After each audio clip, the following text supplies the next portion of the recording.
Hello, everyone. Can you hear me okay up the back? Good. Can you understand my Australian accent? Okay.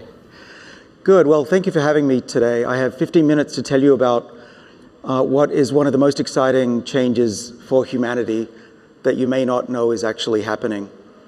Of course, I'm talking about longevity and the longevity revolution that I here stand to tell you about and represent as a scientist in this field. So my background, just briefly, is I've been in the longevity research field for 30 years. I've watched its rapid changes, and I'm at Harvard Medical School, and I run a lab of about 25 PhDs. And we are pushing the boundaries of what is possible with human health. And it is clear to me, and many of my colleagues around the world, that our generation is going to witness the biggest change in health since the inventions of clean water and vaccines. And what I'm talking about is our ability to control our own biology.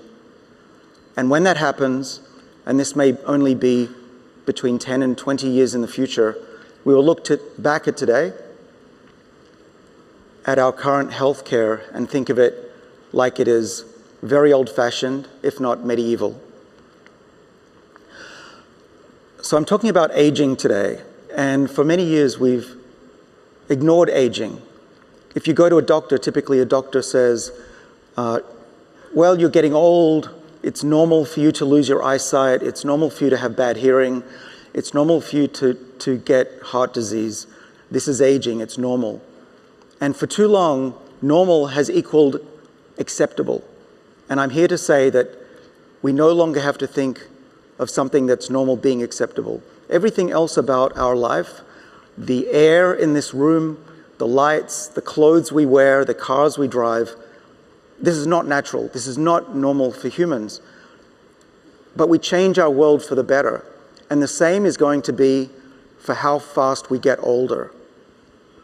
Aging doesn't have to be acceptable.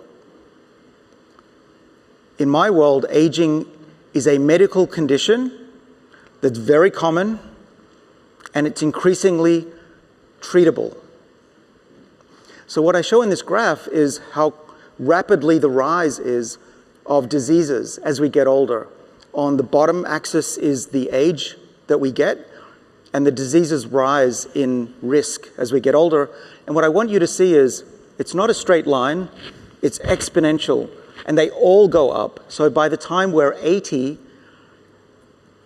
almost more than 50% of us have 5 or more diseases. And the older you get, the worse it gets. And the goal of my research and people like me around the world is to push the curve in this direction so that diseases come later. And the only way to do that is to tackle aging itself.